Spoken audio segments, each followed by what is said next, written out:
மதுரையில் என்னுடைய நண்பர் ஜோதிடர், அவர் கேபி சிஸ்டம் படித்தவர்.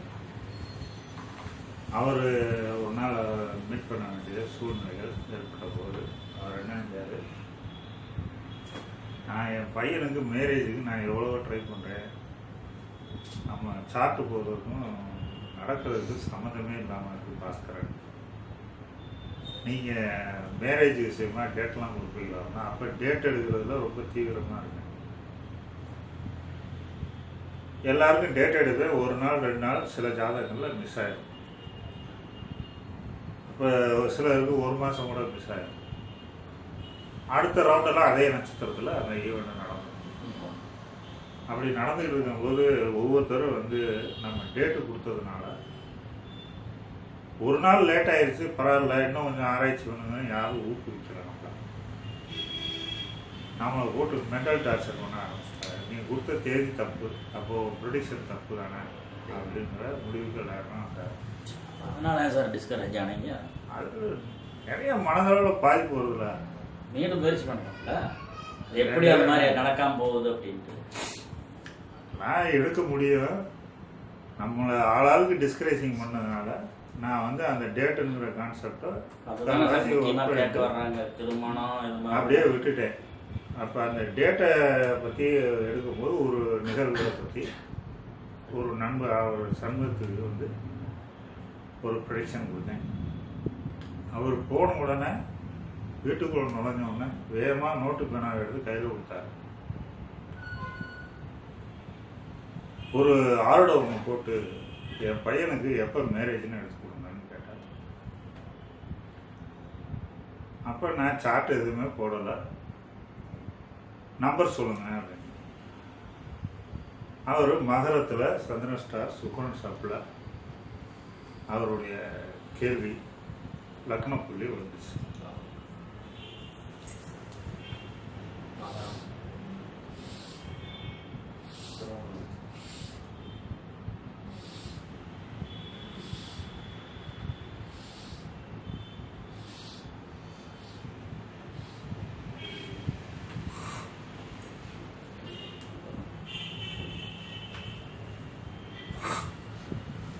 லக்ன புத்திநாதன் சுக்ரன். சுக்ரன் சிம்மத்தில் சுக்ரன் ஸ்டார், செவ்வாய் சப்ல இருக்கார். சுக்ரன் ஸ்டார் செவ்வாய் சப்ல இருக்கார். செவ்வாய் அன்னைக்கு வெளிச்சிருக்கார்.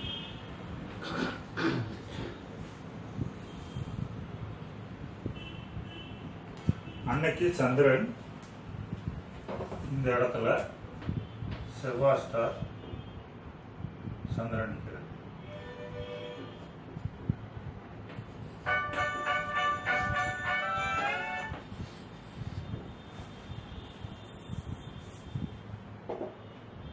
அவர் நம்பர் கேட்டார். கேட்ட உடனே நான் என்ன அவங்களுக்கு ஆவணி மாதம்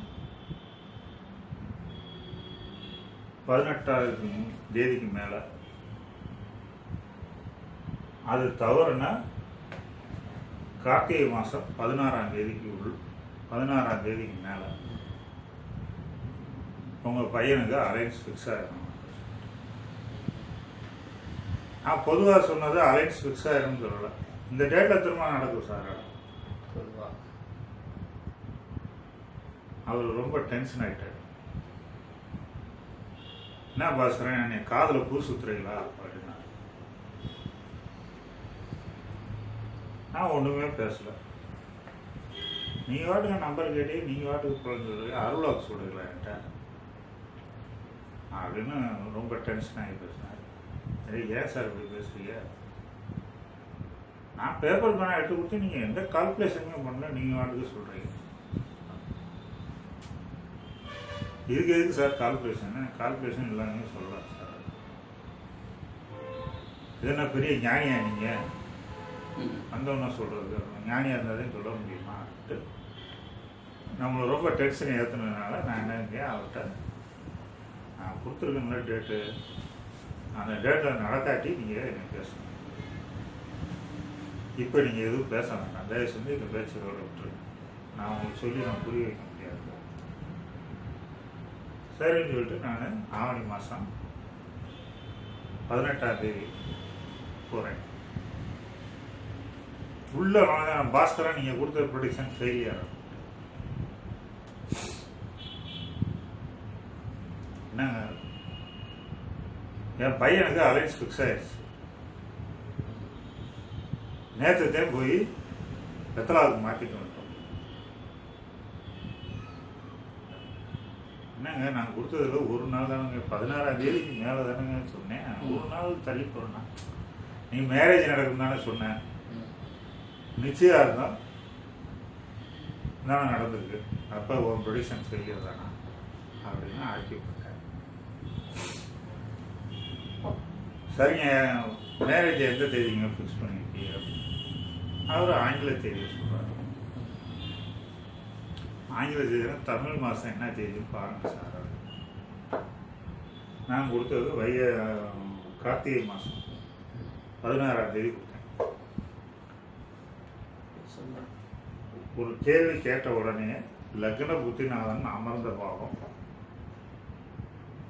லக்ன புத்திநாதன் நின்ற நட்சத்திரம் உபநட்சத்திரம் அமர்ந்த பாவம், இந்த ராசி மண்டலத்தில் எந்த இடத்துல இருக்கோ எந்த டிகிரியில் இருக்கோ அந்த டிகிரிக்கு உரிய கிளம்பு தேதியை நான் சொன்னேன்.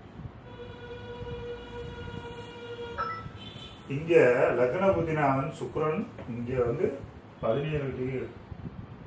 இந்த இடத்துல சுக்கிரன் ஸ்டார் செவ்வாய் சப்பு என்ன டிகிரின்னு பார்க்குறேன். அதே இது செவ்வாய் இந்த இடத்துல இருக்காரு, இங்கே 16 டிகிரியில் செவ்வாய் இருக்கார்.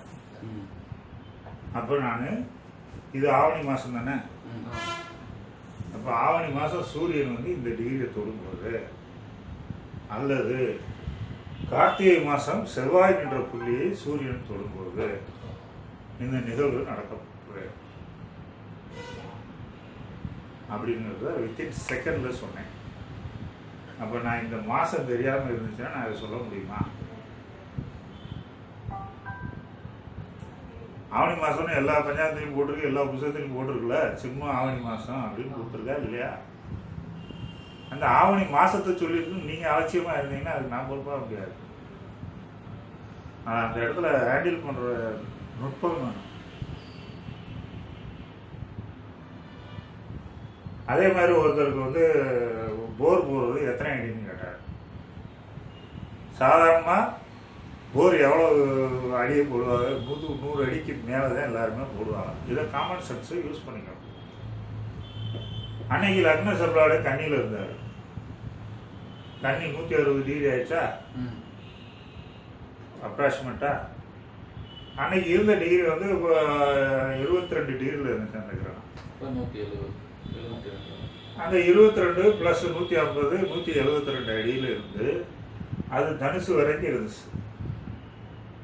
அப்போ 270 அடி, இது 270 அடி வந்துருக்குல்ல. நான் இந்த 2 டிகிரியையும் கனெக்ட் பண்ணி இந்த இடைவெளிக்குள்ளே தான் உங்களுக்கு தண்ணி வரும்னு நான் சொன்னேன்.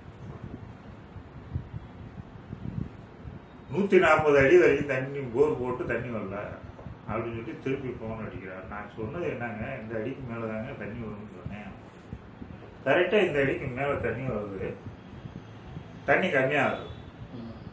240 அடிக்கு மேலே போகும்போது தண்ணி கொஞ்சம் நல்லா வர ஆரம்பிக்கும். 253 அடிக்கு பிறகு நல்ல ஓவர்ஃப்ளோ. இதுக்கு மேலே போடவே முடியாதுங்க போர் போடுறது.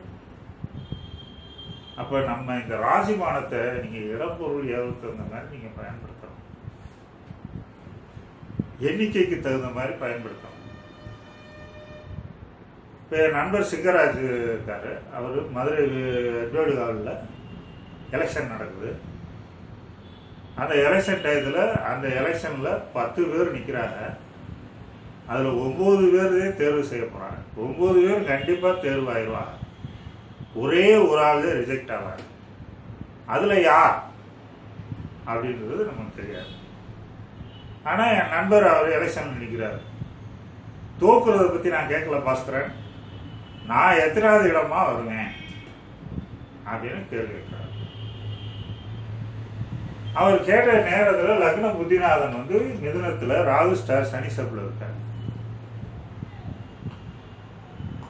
இப்போ 9 பேருன்னு அவர் ஐடென்டிஃபை பண்ணிட்டார்ல, 9 பேரையும் செலக்ட் பண்ண போகிறாருன்னு. அப்போ 9 நட்சத்திரத்தை எடுத்துக்கிட்டேன். இப்போ லக்ன புத்திநாதன் ராகுடைய நட்சத்திர சூரியனாகி ராகு ஸ்டார் சனி சப்பில் இருக்கிறார். ராகு நட்சத்திரம் என்ன? அசுவதி, பரணி, கார்த்திகை, ரோகிணி, மிருகசீரம், திருவாதிரை. 6வது நட்சத்திரம் ஆயிடுச்சா? அதுக்கடுத்து சனி சப்ல இருக்கார்ல, சனி நட்சத்திரம் வந்து 8வது சப்ளாட் ஆகுது இல்லையா? நான் 6 அல்லது 8வது இடமா நீங்கள் வைப்பீங்க சார் அப்படின்னு சொல்லிட்டேன். ஆனால் அவர் 6ஆம் இடம் தான் வைத்தார். எலெக்ஷனில் ஜெயிச்சிட்டார். அவர் 6வது போஸ்டிங் என்னவோ அதுக்குரிய பொறுப்பாக மாட்டார்.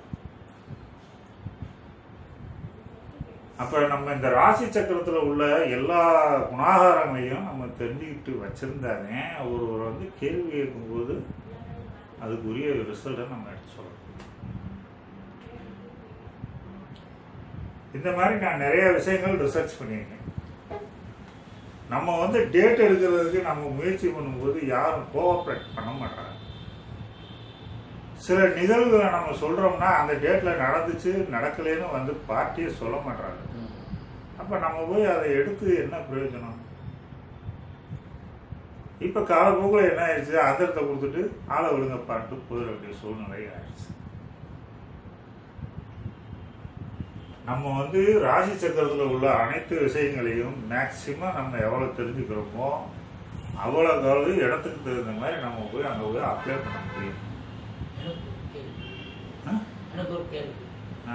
ரூப் காங்கிட்டு அடுத்த வாரம் டேட். அது டேட் எழுதுறாரு. அப்புறம் இங்கே முதல் காலச்சக்கர நியதியை தெரிஞ்சுக்கணும். காலச்சக்கரத்தில் உள்ள கொடுக்கப்பட்ட அனைத்து விஷயங்களையும் நம்ம கரெக்டாக தெரிஞ்சுக்கிறோம்.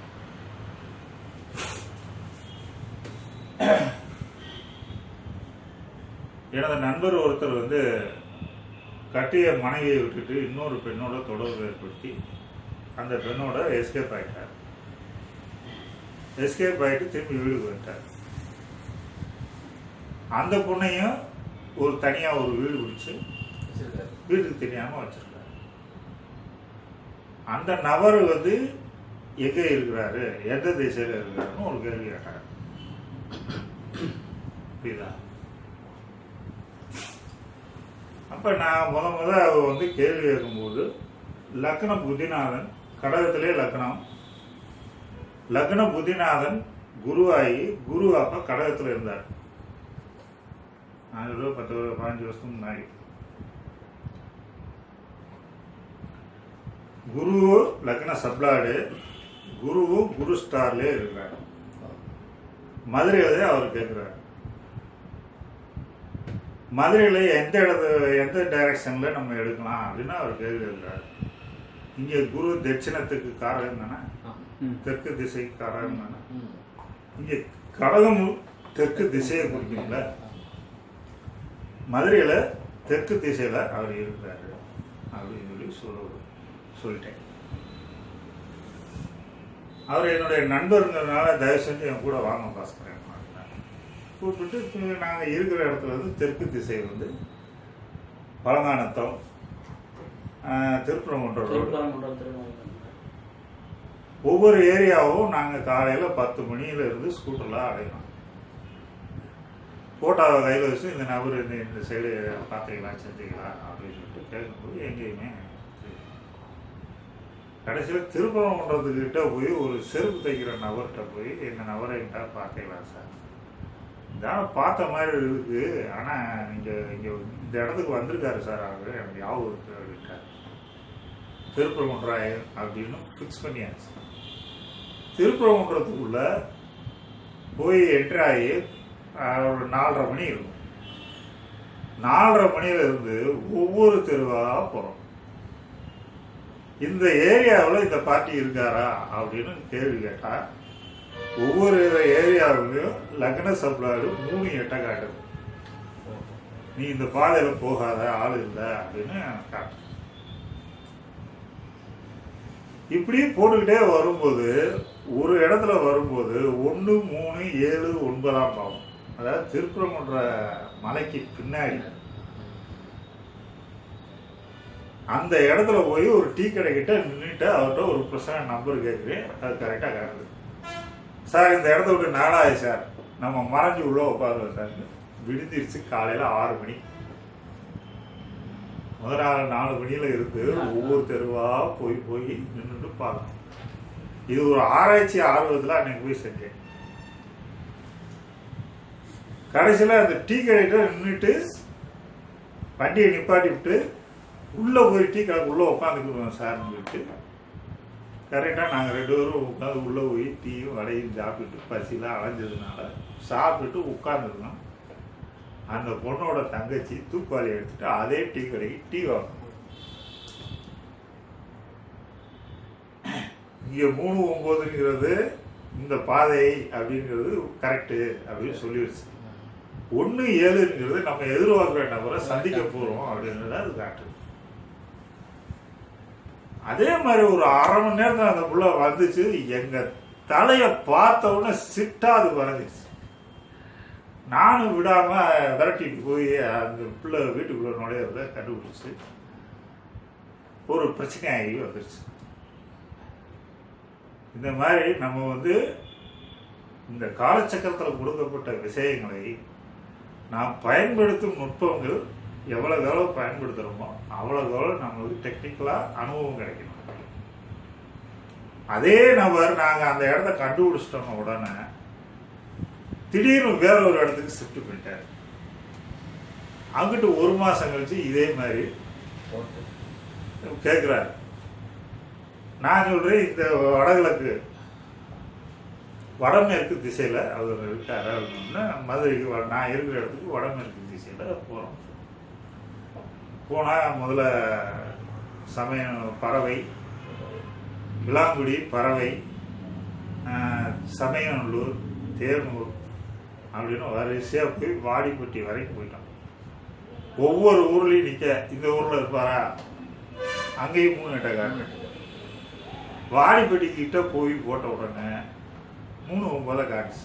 இந்த இடத்துல ஆள் இருப்பார் அப்படின்றத காட்டிடுச்சு. அதுக்கப்புறம் ஒவ்வொரு ஏரியாவாக போய் அங்கங்கே நின்று போட்டு பார்த்தா எந்த இடத்துலையுமே ஐடென்டிஃபிகேஷன் காட்டுறோம். அங்கே எப்படி டீ கடையில் நின்று போட்டோமோ அதே மாதிரி ஒரு டீ கடையில் அங்கே டீ சாப்பிட்டுக்கிட்டு இருக்கும்போது சாப்பிட்டு போட்டோம். அதே 1-3-7-9 காட்டுச்சு. ஆனால் வண்டியை இங்கேயே போடனேன், இங்கேயே உட்காருவோம் அப்படின்னு சொல்லிட்டு அதே டீ கடைகளை ஒழிஞ்சிருக்கு. அதே பொண்ணு வந்து அந்த தூக்குவாரி எடுத்து டீ கடைக்கு அதே கடைக்கு வரும். அதே தூக்குவாரி.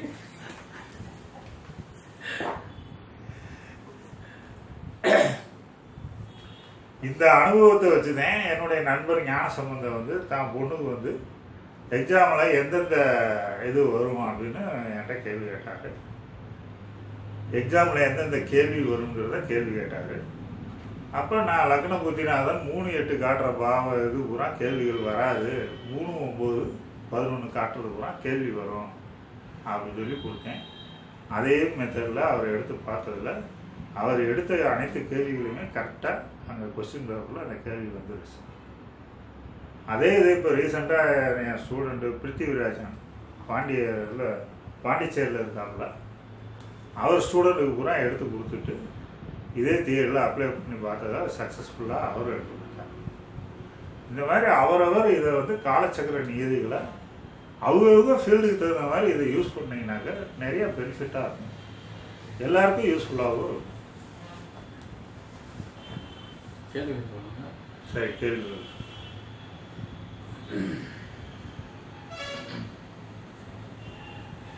பாஸ்கரா பஞ்சாங்கத்துக்கும் கேபி பஞ்சாங்கத்துக்கும் நட்சத்திர ஓராமணி மதிப்புல வித்தியாசம் இருக்கு அப்படின்னு சொல்லி கேட்டிருக்காங்க. அதாவது நான் வந்து ஏற்கனவே பஞ்சாங்கம் வந்து நட்சத்திர மணி தவறாக இருக்குன்னு தெரிஞ்சு அதை காப்பி ஒர்க் பண்ணிட்டு எடிட் பண்ணணும்னு நினச்சேன். அதை தவறுதலாக விட்டுட்டு அதே இதுலேயே திரும்ப எடுத்து நான் பிரிண்டிங் கொடுத்தேன். அது என்னுடைய மிஸ்டேக் தான் இருக்குது. இப்போ ரீசெண்டாக பஞ்சாங்கம் அப்டேட் பண்ணி கரெக்டான நட்சத்திர மணியை போட்டாச்சு. பழைய பஞ்சாங்கங்கள்லாம் கழிச்சிட்டோம். நான் அடுத்ததில் வந்து இந்த தவறுகள் வராது, தவறுக்கு மன்னிக்கவும்.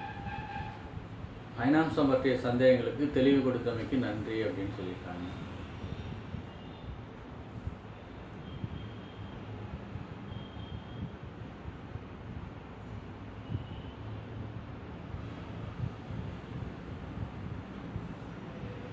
சென்ற கேள்விக்கு விளக்கம் அளித்ததற்கு நன்றி. மற்றும் 3 கேள்வி கேட்கிறார் இவர். பால அம்பிகா. 1, உணவு உண்ணாமல் இருக்கும் விரதம் எந்த பாவம்? 2, அடுத்து ஆடு போன்ற விலங்குகளை கோயில்களுக்கு பலி கொடுத்தல் போன்ற செயல்கள் நடக்கும் பாவம் எது? பூக்குழி, தீமிதிப்பு, இறங்குதல் போன்ற நேர்த்திக்கடன் செய்யும் பாவங்கள் எது? தயவு செய்து விளக்கம் அளிக்கவும். அதாவது ஒவ்வொரு ஜாதகத்திலும் 5ஆம் பாவம்னே தெய்வ நம்பிக்கை, தீக்குழி இறங்குறது,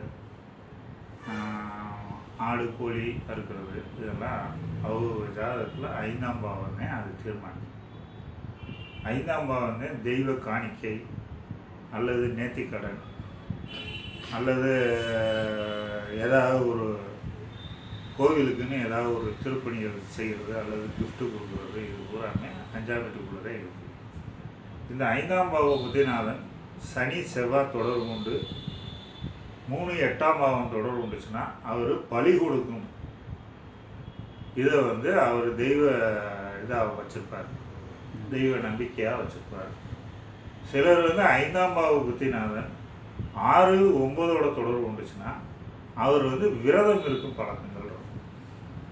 6ஆம் வீடு உணவு, அந்த உணவை மறுப்பது 5ஆம் வீடு. அதுக்காண்டி நீங்கள் பட்னியாக கிடக்கிறதும் இதே 5 9 தான். புரியுதா? இங்கே குருவை எடுத்துட்டு இது ஒரு நம்பிக்கை சார்ந்த தெய்வ நம்பிக்கை சார்ந்த விஷயமா நம்ம எடுத்துக்கிறோம். இங்கே 5ஆம் பாவ புத்திநாதன் 6 9ஓட தொடர்பு வந்துச்சுன்னா அவர் விரதம் இருப்பார். 6ஆம் பாவம் உணவு, அதுக்கு 12ஆம் பாவம் 5ஆம் பாவம் வேலை செய்கிறனால நம்ம சாப்பிட்ற ரெகுலராக சாப்பிட்ற சாப்பாடை அதை நிறுத்தி வைக்கிறதா காட்டும். அதே 5 11ஆம் பாவம் தொடர்பு வந்துச்சுன்னா அவர் விரதம் இருக்க மாட்டார். விருந்து விழாக்களில் அன்னைக்கு போய் சாப்பிட போகிறாருன்னா 6 9 காட்டுச்சுன்னா அவர் விரதம் இருப்பார். அதே 6 11 கனெக்ஷன் ஆச்சுன்னா அன்னைக்கு அவர் ஒரு விருந்து விழாக்களில் அட்டன் பண்ணி நல்ல உணவுகளை சாப்பிட்றாரு. அடுத்த கேள்வி என்ன இருக்காரு? பூக்குழி. பூக்குழி இறங்குதல்ங்கிறது கால் பாதம் சம்மந்தப்பட்டது. அப்போ 12ஆம் பாவம்ங்கிறது தன்னை வருத்தி கொள்ளாது. அப்போ 12ஆம் பாவ புத்திநாதன் 3 7ஆம் பாவம் தொடர்பு வந்துச்சுன்னா தன்னை வருத்தி கொண்டு அவர் ஏதாவது நடைபயணங்களாகவோ தீ மிதிக்கிறதாகவோ அல்லது ஊக்கு மாட்டி தொங்குறது, காவடி எடுக்கிறது, இந்த மாதிரி இயல்புகள்லாம் இருக்கும். இதை நம்ம முன்னோர்கள் இதெல்லாம் எதுக்காக செஞ்சாங்க அப்படின்னா அதுக்கு ஒரு ரீசன் இருக்குது. இப்போ தீக்குழி இறங்குறாங்க அப்படின்னா தீக்குழிக்கு முன்னாடி சுற்றி பார்த்தீங்கன்னா வேப்ப இலைகளை பிடிங்கி அதில் சுற்றி போட்டிருப்பாங்க. அந்த வேப்ப இலையை நீங்கள் நல்லா நறுங்க ஆளாளுக்கு மிதிக்கும் போது அந்த வேப்ப இலையினுடைய எஃபெக்ட் அந்த கால் பாதத்தில் வரும். அந்த இந்த வேப்பிலைக்கு பேரே வெப்பம் தாங்கி இலைன்னு அதுக்கு பேரே. அதை நம்ம வேப்பிலை அப்படின்னு சொல்கிறோம். அந்த வெப்பம் தாங்கி இலையை மிதிச்சுட்டு போகிறதுனால நம்ம கால் பொத்து போய் கொப்பளங்களை ஆகாமல் அது பாதுகாக்கும். ஒரு அக்குப்ரெஷர் மெத்தடில் நம்ம கால் பாதத்தில் அந்த உஷ்ணம் பட்ட உடனே நம்மளுக்கு ஒரு ஊசியை வச்சு குத்துறதுக்கும் ஒரு சூடு வைக்கிறதுக்கும் வித்தியாசம் இல்லையா? அந்த மாதிரி ஒரு ப்ரெஷரை அந்த கால் பாதத்தில் ஏற்படுத்தி நம்மளுக்கு நோய் நொடியிலிருந்து விடுதலை கிடைக்கும். அதோட இந்த ஊக்கு மாற்றாங்க இல்லையா, அந்த ஊக்கு மாற்றுறதுல குண்டு குத்து இலை இருக்கு இல்லையா, அது அழகு குத்துதல். அந்த குண்டு முத்தையும் குண்டு முத்து இலையையும் நல்லா நுணுக்கி அல்லது அரைச்சி விபூதியில் மிக்ஸ் பண்ணி அந்த ஊக்கு குத்தும் போது அந்த ஊக்கு குத்துனா அதே வேகத்தில் அந்த விபூதியை அடிப்பாங்க. அப்படி அடிக்கும்போது அந்த வலியை அது தடுத்துடும். அந்த வலியை தடுக்கிறதுனால நீங்கள் எவ்வளோ நேரம் நீங்கள் அழகு குத்தி நீங்கள் அதை பயன்படுத்தலாம். அதனால தான் குழலை போட்டு ஒரு சவுண்டை கொடுத்து அந்த விபூதியை போடுவார் பூசாரி. இந்த விபூதி என்ன செய்யுதுன்னா உடம்புல இந்த குண்டுமுத்து இலையும் குண்டுமுத்தும் நம்ம உடம்புல போய் வர்றதுனால சர்ம ரோக நிவாரணியையும் அது கொடுக்கும். அதே குண்டுமுத்து இலையை நீங்கள் குண்டுமுத்தை மட்டும் நீங்கள் பவுடராக்கி விபூதியில் போட்டு ஒரு வாகனத்தில் போய் செலுத்தினீங்கன்னா அந்த ஓடிக்கிட்டு இருக்க வாகனம் சுக்குநூறாக நொறுக்கி போயிடும். இது வந்து ஒரு ஆபத்தான செயல். அதனால் குண்டுமுத்தை பயன்படுத்தும் போது ரொம்ப கேர்ஃபுல்லாக பயன்படுத்தணும். அது உஷ்ணம் பட்டுச்சுனாவே குண்டுமுத்து பயங்கரமான ஆற்றலை அது பெற்றோம். அந்த வண்டியவே சுக்குநூறாக நொறுக்கிடும். அதே போல் இந்த அழகு குத்துறதுனால குண்டுமுத்தி இலையை சேர்க்கும்போது நரம்பு இரத்த நாளங்களில் உள்ள டிஃபெக்டை அது காட்டும். நீங்கள் வேணால் டெஸ்ட் பண்ணி பார்க்கணுன்னா குண்டுமுத்தி இலையை ஒரு 4 இலையை எடுத்து வாயில் மென்னுட்டு ஒரு கண்ணாடி எடுத்து கறிங்க. அது நொறுன்னு மென்னு இது பண்ணலாம். மண்ணெல்லி போட்டு மெல்லலாம். அதனால தான் நம்ம முன்னோர்கள் ஆழம் விறகும் குச்சியும் இந்த குண்டுமுத்து இலையையும் ரெண்டையும் இணைச்சி பல்பொடி தயாரிப்பாங்க. அந்த பல் சூத்தை இதுக்கு பூரா இந்த குண்டுமுத்து இலை வந்து எஃபெக்டிவாக வேலை செய்யும். குண்டுமணி இல்லைன்னு சொல்லுவோம். குண்டுமணி சார் நீங்கள் சொல்கிறது குண்டுமணி தான். சிவப்பு கருப்பா. ஆமாம், அந்த இலையா? அதுலேயே 4-5 வெரைட்டி இருக்குது. வெள்ளை இருக்குது, பச்சை இருக்குது, சிவப்பு இருக்குது, கருப்பு, நிறைய மாடல். இந்த மாதிரி ஒவ்வொன்றையும் டிஃப்ரெண்ட் இருக்குது. அடுத்த கேள்வி. இலையை போட்டு மென்னா இனிக்கும். இலையை போட்டு மென்னுட்டு தண்ணியை ஊற்றினா இனிக்கும், நல்லா இனிக்கும். வீட்டில் தீபம் ஏற்றுவதற்கு 3 அல்லது 5 எண்ணெய் கலந்து ஏற்றுவதால் நன்மை உண்டா, அல்லது அதில் ஏதேனும் கிரக தசாபத்தியை கணக்கில் கொண்டு ஏற்றுவது நன்மையா என்று விளக்கம். இப்போ நீங்கள் வந்து கொசுக்கு உரிய லிக்விட் வாங்கி யூஸ் பண்ணுறீங்களா? அந்த லிக்விட் என்ன சுத்தம் செய்யப்பட்ட விளக்கெண்ணெய். அதை நம்ம வீட்டில் விளக்காக நீங்கள் ஏற்றிட்டீங்கன்னா நம்மளுக்கு எந்த தொந்தரவும் கிடையாது. அதுக்கு ஒரு பிளக் பாயிண்ட்டை வச்சுட்டு அதுக்கு ஒரு கரண்ட் செலவு வச்சு தேவையில்லாத விளக்க பண்ணுறோம். நம்ம வந்து 3 விளக்கு 5 எண்ணெய் விளக்கும் 3 எண்ணெய் விளக்குகளும் நம்ம போடுறோம்.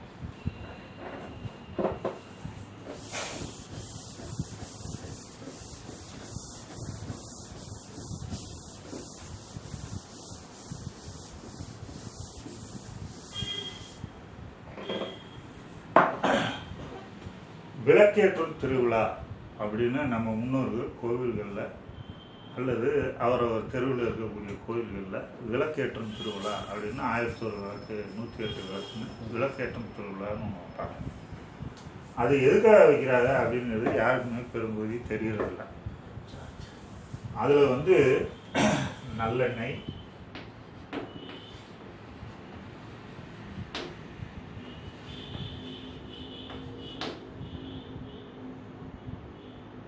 பசுநெய்,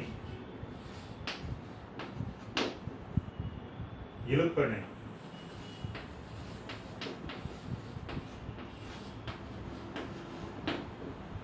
இந்த 3 நெய்யும், இந்த 2 வகை நெய்யையும் இந்த நல்லெண்ணெயும் சேர்க்கறதுனால அந்த இடத்துல உள்ள சுற்றுப்புற சூழலை வந்து ஒழுங்குபடுத்தும். இந்த பசுநெய்யும் இழுப்பெண்ணெய்யும் ரெண்டையும் நீங்கள் வந்து தீபத்தில் ஏற்றுறதுனால அந்த இடத்துல கார்பனை வந்து டெவலப் பண்ணாது. இப்போ சாதாரண வேறு ஒரு எண்ணெயை நீங்கள் போய் எரிச்சிங்கன்னா அந்த எண்ணெய் வந்து புகையை ஒன்று கக்கிக்கிட்டே இருக்கும். இந்த பசுநெய் புகையை கக்காது. அது புகையாக வராமல் அது வந்து ஒரு பிசுபிசுப்பு தன்மையாக தான் போய்விடும். இந்த இழுப்பெண்ணெயும் பசுநெய்யும் சேர்மானம் ஆகுறதுனால அந்த இடத்துல உள்ள சுற்றுப்புற சூழலை வந்து மாசுபடுத்தாமல் அதை ஒழுங்குபடுத்தும்.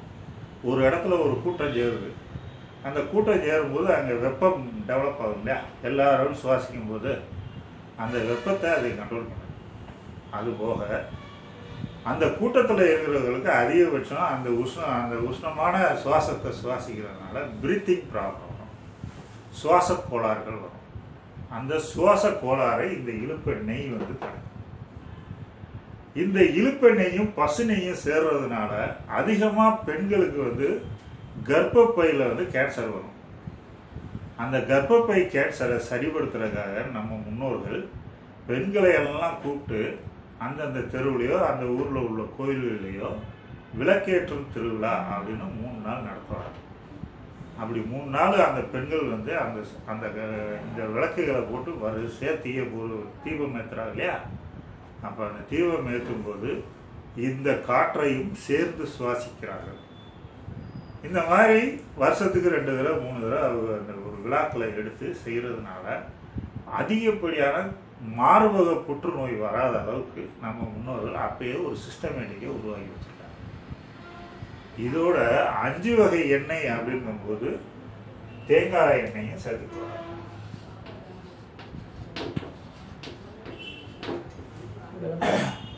விளக்கெண்ணெயும் சேர்த்துக்குவாங்க.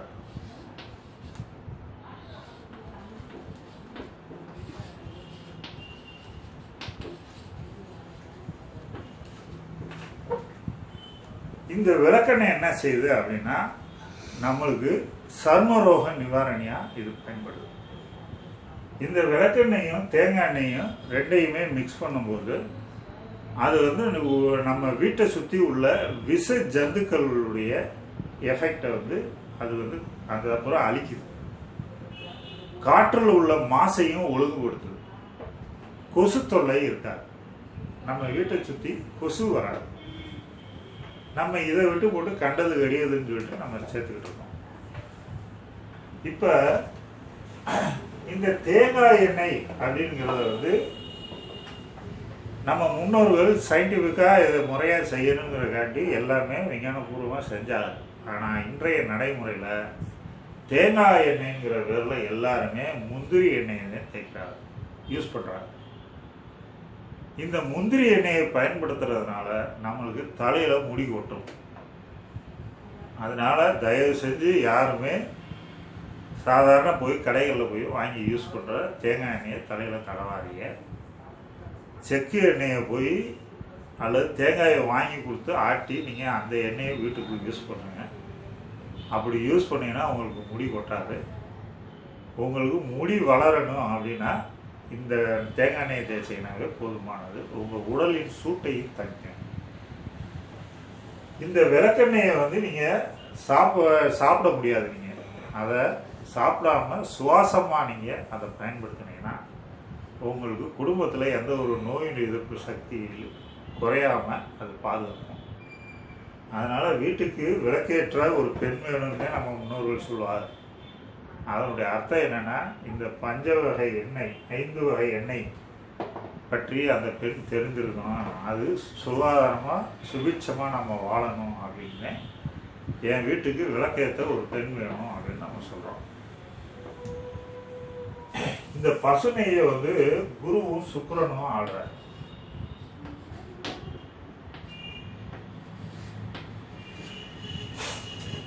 தேங்காய சுக்கிரன் குரு ஆடுறார்.